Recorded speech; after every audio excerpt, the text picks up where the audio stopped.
Hey everybody, welcome to Drive-In Media. My name's Ben Tibbles and we've got a great video for you this week. Right behind me, this beautiful vehicle that you see here is the 2020 BMW M4. Gorgeous vehicle with a lot of factory options on it, but also, as you might be able to tell, few aftermarket customization pieces as well. Now you might be wondering, what's different between the M4 and the M3? The answer is not a ton. Up until recently, the M4 kind of was just a different version of the M3. You could get the M3 two-door or the M3 convertible. In this most recent generation, they decided to nix that and make them actually two separate sibling vehicles, okay? So you've got the M3, which is strictly a sports sedan, and then you've got this beautiful vehicle behind me, the M4, which comes as this, a coupe or a convertible. On the exterior, look at these lines. They start at the front, they lead all the way toward the back. You've got the side scoop here, leads all the way to the back, giving you that feel of continuous motion from the front of the vehicle all the way toward the back, giving that kind of sporty, sexy, moving even when not moving look, if that makes sense. The M4 is going to be a little lighter than the M3, being a coupe or a convertible. It has the benefit of not needing quite so much in the way of door mechanisms and glass and all that stuff, so you're saving yourself a bit of weight here. But engine, drivetrain, all of that is exactly the same between the M4 and the M3. Any engine or drivetrain option that you can get on one is also available in the other. So let's talk about that real quick. The vehicle that you see before you has a 3-liter inline-6 twin turbocharged engine. Now the vehicle that you see here also happens to have the BMW competitive package, which I'll go into more detail in, but it does give you a slight increase in performance, as well as adding a few racing elements to the design. That performance bump means that this vehicle is producing about 450 horsepower, whereas without the competitive package, it's somewhere around 420. That all, by the way, gives it a 0 to 60 of about 4 seconds, give or take a tenth of a second, depending on whose metric you're using. This vehicle has a lot of the optional features from the manufacturer as well as its custom features. One of the factory options is this beautiful carbon fiber roof up here that you'll also see mirrored on the spoiler in the back. If you go to the back, part of that competition package that I had mentioned earlier is an upgraded exhaust. Now these are customs, aftermarket exhaust, but it is still from the factory a blackout exhaust. It's going to make your car sound a little meaner than the standard option. You'll also notice beautiful custom rims on this vehicle.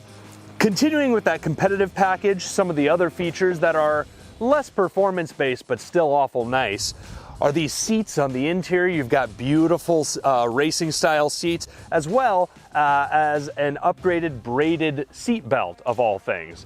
Not something that I immediately would have thought of when putting together a competitive package, but I'm sure it's nice to have. So we've got a front-engine, rear-wheel drive sports car. You've got 4 ventilated disc brakes, and on this one, we've got aftermarket 19-inch rims wrapped in Michelin Pilot Super Sport tires, okay?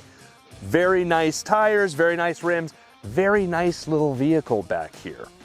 You'll notice these carbon fiber accents, which a lot of them are available as their own option, but they do come as part of that competition package that I was talking about earlier. You've got the carbon fiber roof up here, and then you've got a matching carbon fiber spoiler coming off the back.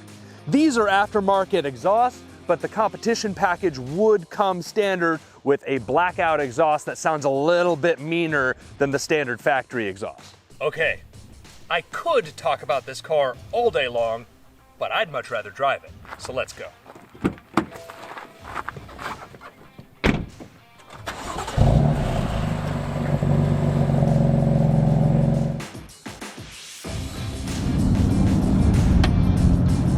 Now this engine is a 3-liter inline-6 with a twin turbo, delivering about 450 horses with the competition package. When you hit that gas, you feel it and you hear it, which is just a beautiful sound.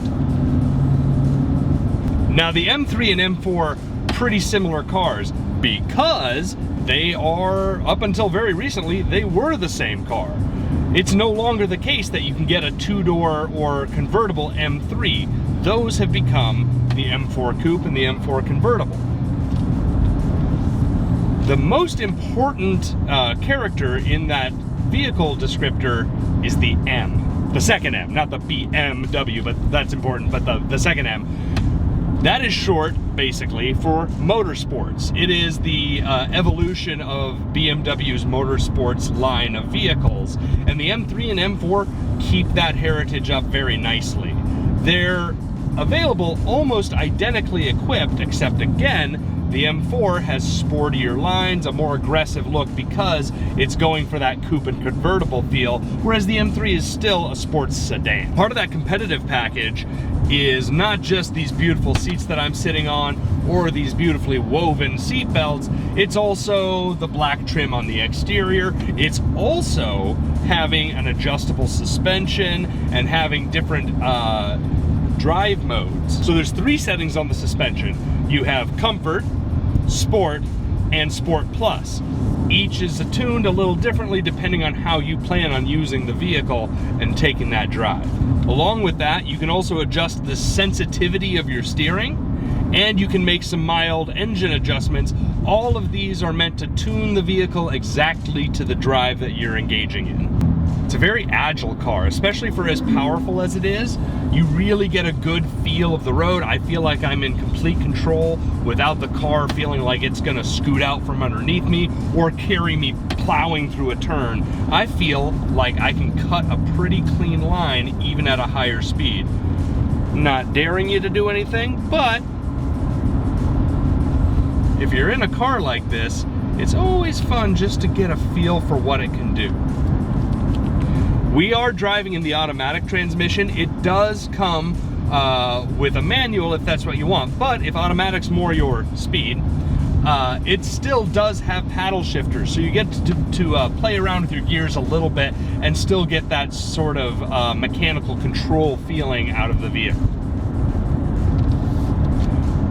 One of my favorite features in this car, in the interior at least, is the heads-up display. Projected right onto the windshield, looks like it's floating out just past the nose of my car, keeps it really easy to check my speed, see how I'm doing without having to take my eyes off the road. Because remember, when you're going at speed, even fractions of a second with your eyes off the road translates into dozens, if not hundreds of feet on the actual road.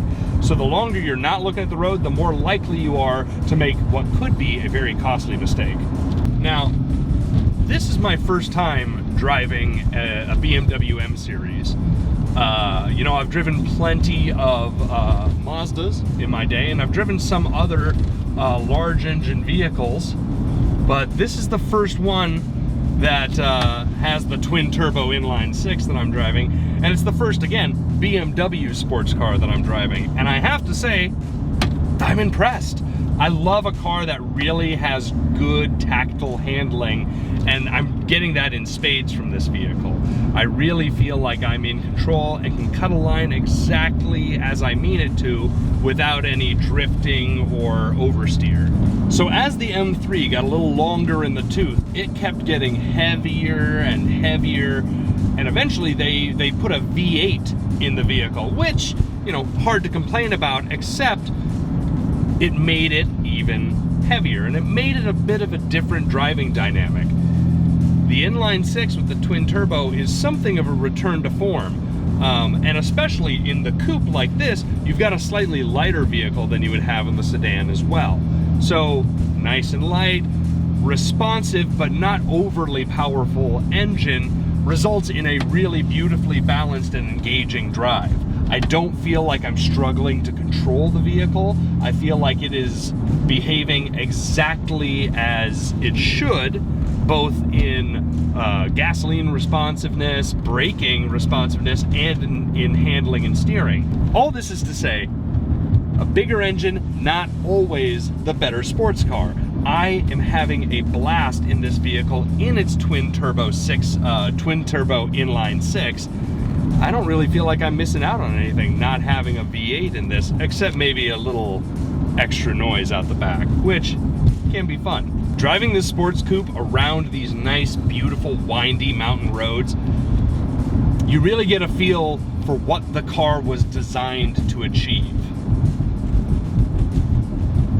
Twisting through all these craggy winds and spindles and passes really gives every aspect of the car its own time to shine.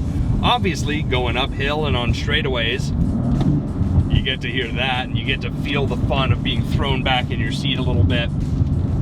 But on these nice big sweepy turns and on some of the tighter hairpins, you really get an appreciation for how tight the handling is, how beautifully it's tuned. So, anyone who knows BMWs and the M series specifically knows that there is a new M4 on the horizon. The one we're driving, this is a 2020 M4. It represents the last model year of the first generation of the M4. The next generation of the M4, the 2021 model, has been revealed and announced, and it's a little divisive. Not everyone is sure that they love it. Most notably because of the grille. The grille is very different in the 2021 version. I don't really have a strong opinion one way or the other, but I will say this. I love the grille and the design of this vehicle.